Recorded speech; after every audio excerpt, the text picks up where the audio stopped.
The Highway Trust Fund. Should we really be naming it that? My name is Chris Joslin, and welcome to JOZ Bytes.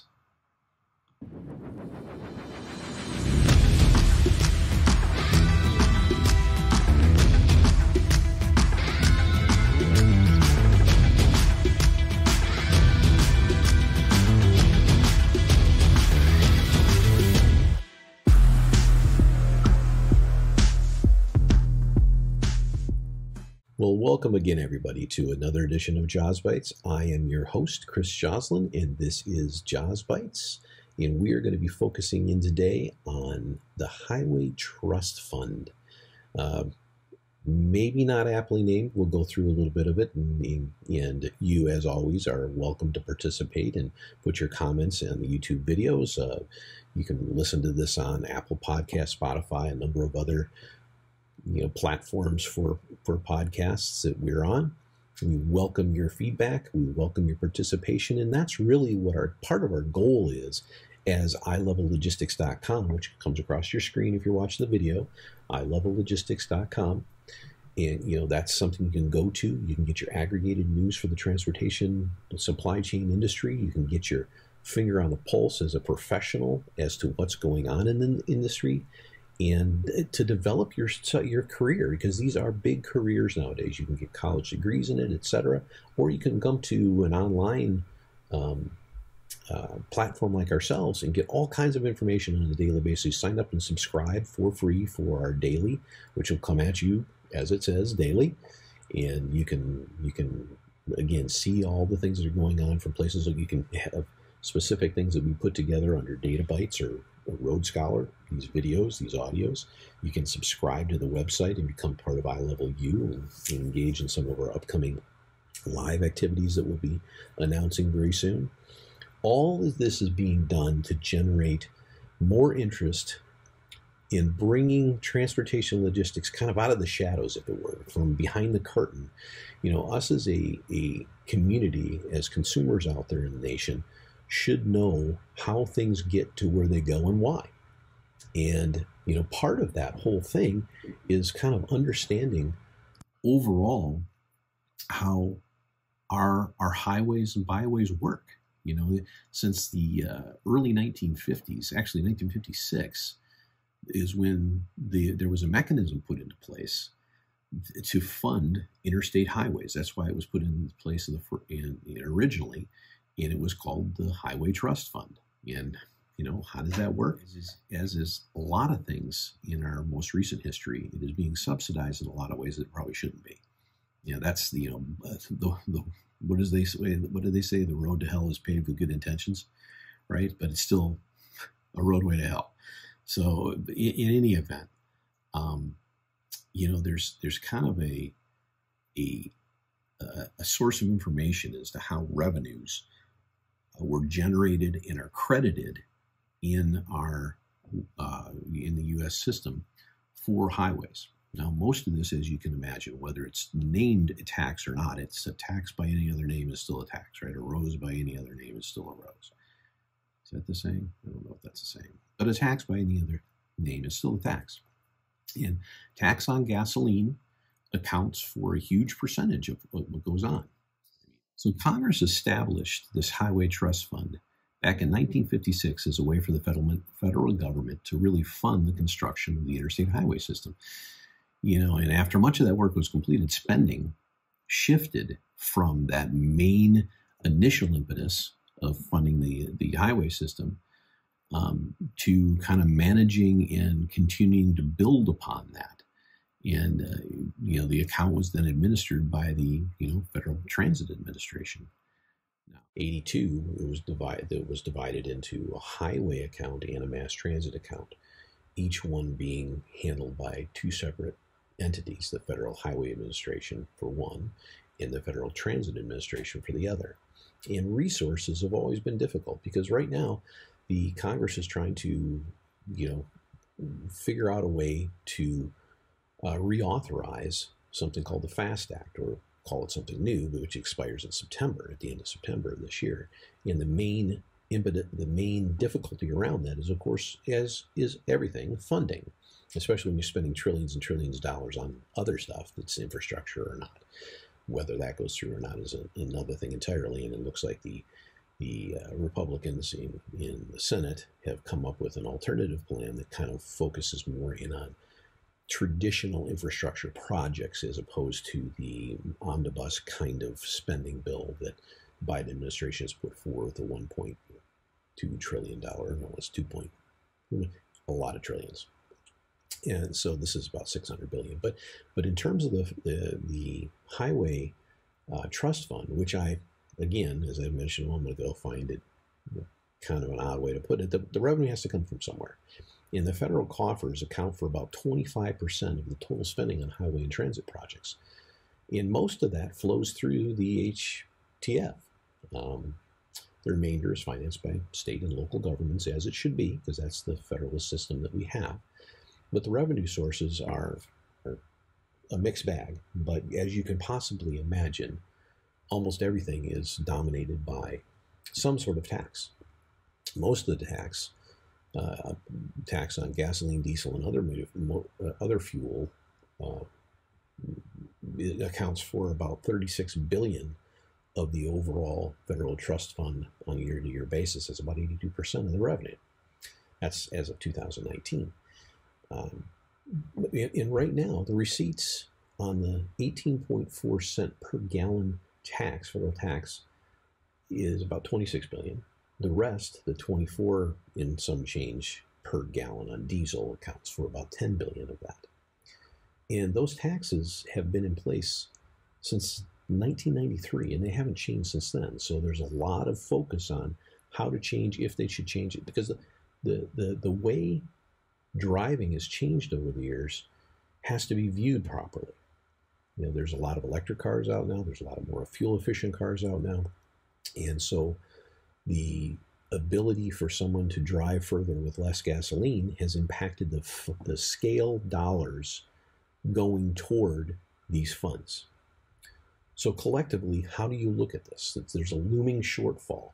You know, the rest of that budget, I said 82% or whatever I mentioned a moment ago, I think it was 82%, comes from the fuel taxes of different kinds. But the rest of that comes from, you know, use taxes, heavy haul equipment, things like that have to spend a yearly fee, if you will, or licensing fee that goes into this fund as well.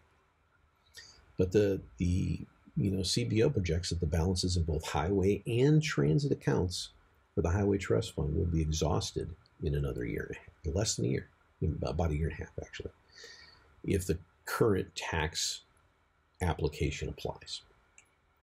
According to the CBO, there would be about $195 billion shortfall across the 9-year period from 22 to 31 based on the current tax projected revenue that comes from the current way it's set up. You know, right now, again, like I say, almost all of it is dependent on fuel taxes of some sort.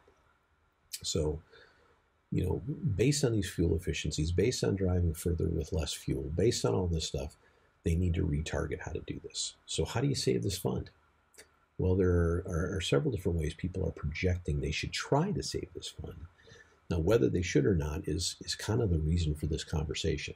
You know, should we be looking at, say, a increase of taxes by 15 or even 35 cents a gallon, adjusted for inflation thereafter?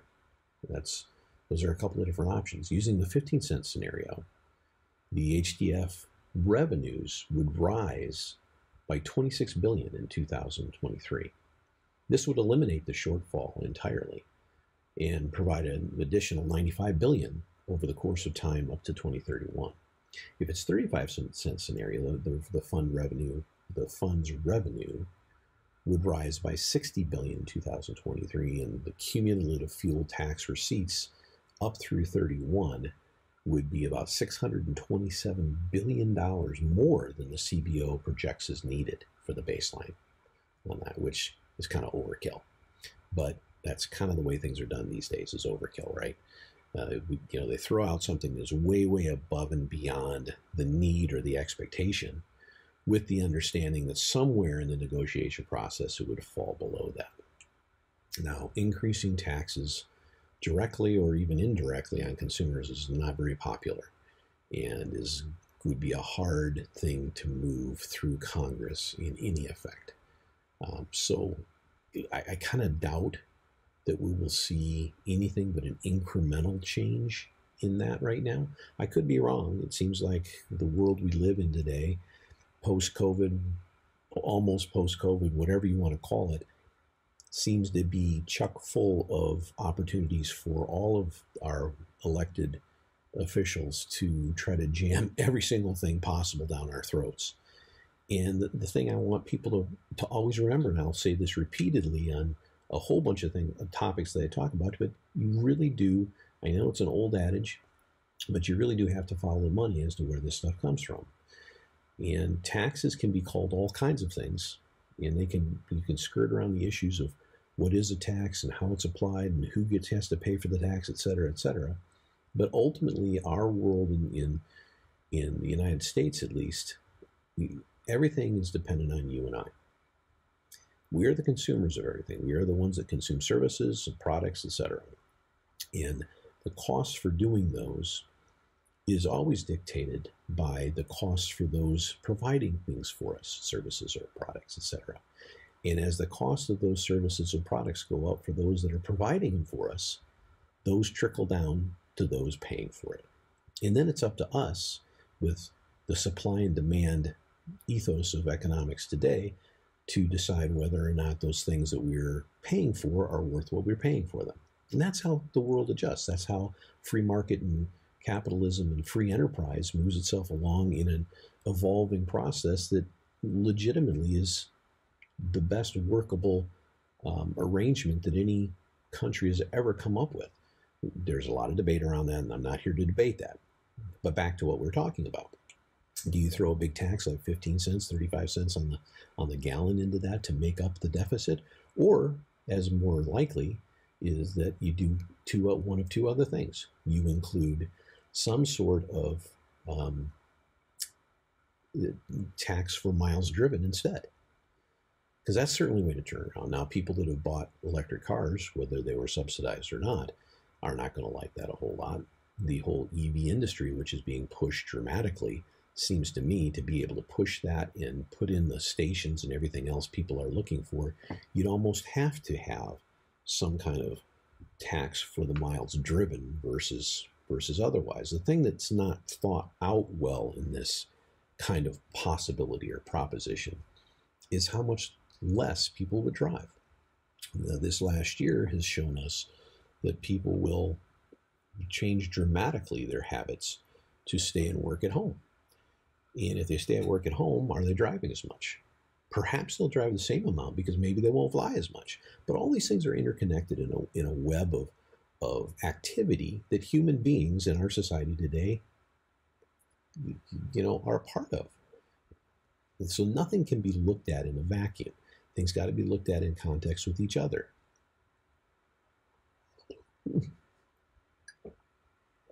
Excuse the sip of the coffee. I need it today. So a tax like that, but the secondary and most unfortunate way that most of this stuff is driven home and financed is through borrowing from the general funds. These are giant war chests. What if war chests are supposed to be rainy days? They're not supposed to be used for everything under the sun. But over the course of time, there have been several occasions for the Highway Trust Fund, in particular, that have used the general fund to do such a thing. And I'm 100% sure that Pete Buttigieg is looking at that as a possibility to use some of the general fund and being committed to that. I think he's already said that he's committed to it. So ultimately using this, highway trust fund and trying to finance it properly, because there have been a transfer from the general fund of about $150 billion over the course of the last number since 2008 into that fund to make up for the differences in the taxes collected and what was needed to preserve some infrastructure. That could be part of the reason the infrastructure is so far behind. Now, there's a lot of layers to this in that there are local municipalities and there are state and then federal government all with their hand in trying to decide what has to be done, when it has to be done, and where do you prioritize things. And a lot of those will follow the politics, of course, but they'll also follow, there's a deterministic affect to decision making when it comes to infrastructure projects that are not involved in big omnibus bills like what's going on now. And usually it's urgency based on, emergency, urgency, right? So we've talked about this before, where there has to be some kind of major disaster to force dollars into a particular fund. A lot of times it's a band-aid approach where federal or state or local dollars will be managed across the broad spread, and everything will be band-aided up just so that it continues to be workable instead of actually fixing the underpinning and underlying problems that may be evident. So that's one of the things that we look at today. And ultimately, I believe that this government will look to fund it, at least in part, with general funds.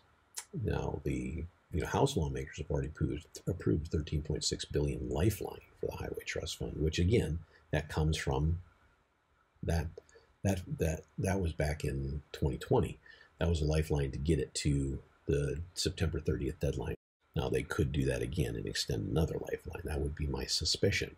But ultimately, we're still being directionalized to a point where we're moving things toward some sort of additional tax. And that's what I wanted everybody to be aware of, because there's coalitions of business that are fighting this. There's coalitions of business that want this. There are shifts in our economy today that are pointing in the direction where there's a need for change in this direction. So I suspect that something will be coming. And ultimately, it's kind of like we talked about in a podcast a little bit ago. You've got this thing called regulatory capture that needs to be always thought about in terms of how these things are implemented and who gets to choose how they're managed and where the dollars are fed. Now, it would be important to note that the head of the DOT right now, Pete Buttigieg, did during his time campaigning to be president, had pledged that he would actually double. He pledged $165 billion to the Highway Trust Fund, to keep it solvent through 2029. Now, how he was planning on doing that, on top of that was the additional $1 trillion infrastructure program that he wanted to come up with, which is kind of part of the Biden administration bills now. So it's very interesting how all this is developed over time, and the power brokers that are in play to make it happen. But ultimately, I think where we're headed is, with our economy shifting in the way it is, I think ultimately we are marching very fast toward a additional tax, but on miles driven. I think that's a usage tax, which is kind of the way a lot of businesses do their thing now in terms of taxes and usage for heavyweight vehicles, etc. And there's probably going to be, if you have you'll probably be a tiered system, a lot like it is with electric delivery, water delivery, etc. I just thought it was very important to take a few minutes today to note what's going on with the Highway Trust Fund, how it seems like the wrong terminology to use, since the idea, I know trust can be used in a lot of different ways, but it has that double meaning that we like to think about. And the fact is we can't trust the trust fund. That's really what it comes down to. You can't trust this trust fund, because the trust fund is going to take yours and my trust away. And there's a lot of things being applied today. We could talk about capital gains and things like that are going to surprise a lot of people on the effect that they're going to have on our own personal economies. Because while our overall national economy, our federal economy, state, local economies are very important to us to sustain the quality of life we have, our own personal economy, and that's the economy surrounding us and the people we care for the most, is what we look at first. It is our human nature to be most interested in the things that we are looking at internally first. But it's very also much human nature to ignore those things that may apply to our own personal economy that we're not looking at properly. So beware of what's going on around you. use a podcast like this, use a video like this, use our www.iLevelLogistics.com website. Come join the community, understand what's affecting you now, both as a transportation professional, how we can win through understanding these things around us, both on a professional and a personal basis, because that's really what it's all about. Take care, and we'll see you very soon on the next edition of JOZ Bytes.